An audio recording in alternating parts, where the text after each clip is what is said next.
हमारे साथ retired colonel DS Gurjar जी हैं। हमारे साथ कांग्रेस से अरुण शर्मा जी हैं।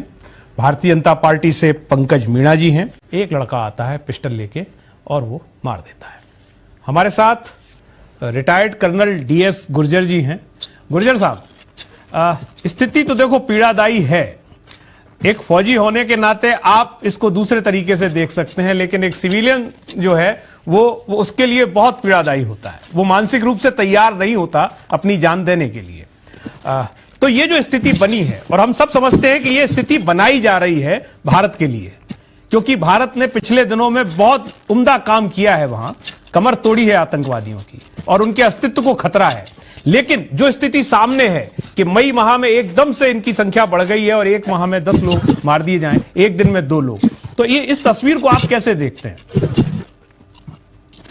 देखिए साहब, सबसे पहली बात, जैसे आपने बताया, दुखद बात है कि बहुत अच्छी बात नहीं हो रही है।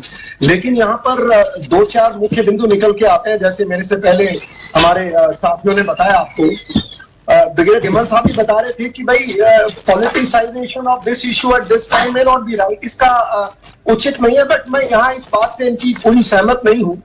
देखिए, कोई भी मुद्दा नागरिकों से जुड़ा होता है, जब तक वो पब्लिक डोमेन में नहीं आएगा, सरकारें दबाव में नहीं आएंगी सही कार्य करने के लिए। नंबर 1। नंबर 2, इसमें यह है कि आफ्टर ऑल ये अभी क्यों हो रहा है। मेरे से पहले कांग्रेस के साथी हमारे बता रहे थे कि अब ये कुछ नई रणनीति है। ऐसा सब मैं एक इन्फेंट्री वाला आदमी हूँ और उम्र भर उग्रवाद से लड़े, श्रीलंका से लेकर के, पंजाब से लेकर के, ईस्ट से लेकर के और कश्मीर में बहुत लंबा समय।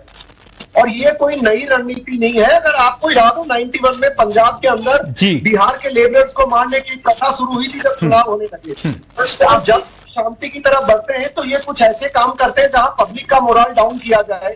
पर वो दौर दूसरा था, इतना मीडिया एक्टिव नहीं था, सोशल मीडिया एक्टिव नहीं था, और मैं मानता हूं मोदी जी जैसे लीडरशिप भी नहीं थी देश में। अब क्या हो गया कि जो अभी मौजूदा स्थिति है, मैं ये नहीं कह सकता कि उग्रवाद अपना ऊपर उठना शुरू हो गया है। ये बिल्कुल घटनाएं हैं, बहुत गलत है। इसके अंदर सरकार को संज्ञान लेना पड़ेगा कि लीपा पोती मीठी मीठी बातें करके कुछ नहीं होने वाला। रही बात सैनिकों की, मैं मानता हूं सैनिक अपना कार्य करते रहेंगे जैसे आदेश मिलेंगे। पर यहाँ 2 मुख्य बिंदु मैं देखता हूं जिस पर ध्यान देना पड़ेगा भारत सरकार को।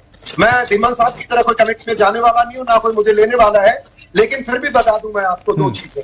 पहली बात यह कि स्थिति इसलिए आ रही है कि पाकिस्तान की कमर अभी तक हमने नहीं तोड़ी है। भारत सरकार कई सालों से, कई दिनों से चर्चा कर रही है, अरे साहब POK को ठोको जाने को, जाके गुजराओ रात को, चाहे कि टेररिस्ट कैंप, चाहेगा पाकिस्तान। आपने इकोनॉमी कमर तोड़ी है, पर जहां तक ऐसों का, सांपों का मुंह जब तक हम नहीं पकड़ेंगे, वो एक चीज ऐसा वो है POK लिया जाए और वहां पर जितने टेररिस्ट कैंप तक please destroy them. Modi ji बर्बाद कर दो उनको सालों को आज ही, पहली चीज। और दूसरी बात, ये वापस क्यों उठ के आ रही। मैं उम्मीद कर रहा था कि हमारे राजनीतिक जो साथी हैं ये इन बातों पे चर्चा करते, पर अगेन दुर्भाग्य देश का, देखिए राजनीतिक कारणों को हम आगे नहीं ले जाते। सबसे बड़ी बात क्या हुई है, उन लोगों को जिन्होंने इस टेररिज्म का वो जड़ है उस बरकत की, अब्दुल्ला परिवार, मुफ्ती परिवार और भी 5-4 और होंगे छोटे मोटे टक पूंजिए, इनको जेल में डालने के बाद शांति आई। अब इन्होंने वापस ये सोच करके कि हमारे देश का झंडा उठाएंगे।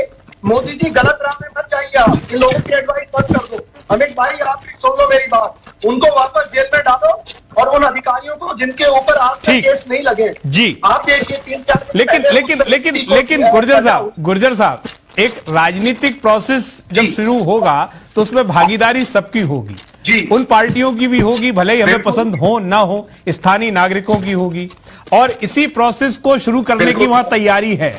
तो एक चीज ये भी नजर आती है कि शायद उसी की घबराहट है इन आतंकवादियों में कि राजनीतिक प्रोसेस यदि शुरू होती है तो फिर बची खुची कमर भी टूट जाएगी।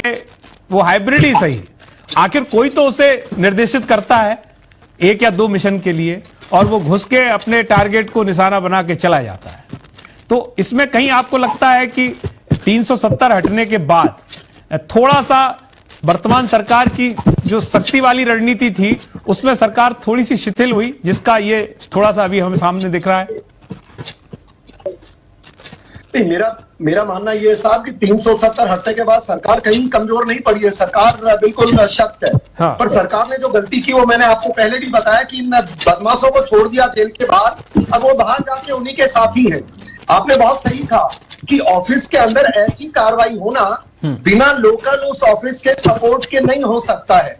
और रही बात ये इसको एक टेररिज्म एक्ट नहीं देखना चाहिए साहब। देश को मैं बताना चाहूंगा, ये फंडामेंटलिस्ट इस्लामिस्ट जो ताकतें हैं दुनिया की, जो भारत देश के 47वें भी टुकड़े किए, 71 में भी तीसरा देश बनाया, और वो आज भी कश्मीर को हमारे को इतने वर्षों से पीछे पड़े हुए हैं।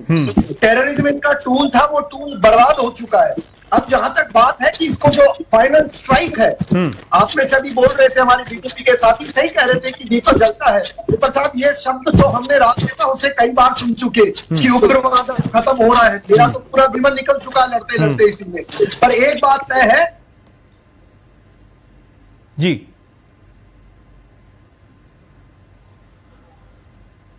लगता है उनके साथ नेटवर्क दिक्कत आई है। हमारे साथ स्टूडियो में आनंद मणि त्रिपाठी हैं। आनंद, तुमने कश्मीर को बहुत घूमा है और उन इलाकों में भी गए हो जहां आमतौर पर पर्यटक समस्या का समाधान होगा। और लास्ट बात मेरी नागरिकों से, कश्मीर के भाइयों से ये है कि देखिए, ये टारगेट किलिंग कोई अब नया काम नहीं है। जी जी। अब अगर आजकल पब्लिक की अवेयरनेस बढ़ गई है तो घबराएं नहीं आप, सेना आपके साथ है वहां। और अगर आपको लगता है कोई इलाके पॉकेट्स है जहां पर सिक्योरिटी, लेकिन गुर्जर साहब सख्ती निश्चित रूप से सख्ती की जरूरत तो है ही, लेकिन बात वहां संरक्षण की भी आ रही है। अब कोई 100-200 लोग तो है नहीं कि जिनको कहा जाए कि बस में बैठिए और हम उतने समय तक हम यहां ले आते हैं। बहुत सारे लोग हैं और बहुत सारे लोगों को वहां जाना है अभी। तो ऐसे में क्या प्लानिंग, आपको लगता है कि रणनीति में बदलाव की जरूरत है? क्योंकि अभी सरकार ऐसा मान रही थी कि वहां पे जो है जैसे जैसे विकास आएगा, जैसे जैसे इन्वेस्टमेंट होगा, चीजों में बदलाव आएगा, लेकिन यदि ऐसा होगा तो वो प्रक्रिया भी थोड़ी रुकती नजर आएगी। मैं साहब यहाँ एक बात बताना चाहूंगा, विकास और टेररिज्म का जोड़ने का हिंदुस्तान में जो फसाद चल रहा है कई वर्षों से, ये गलत है साहब। विकास राजस्थान में कौन सा ज्यादा है? गंगानगर जाइए, आप जैसलमेर जाइए, पीने का पानी नहीं है साहब। तो ये विकास का ज्यादा दूर तक मत ले जाइए, बेवकूफ बनाने के काम है।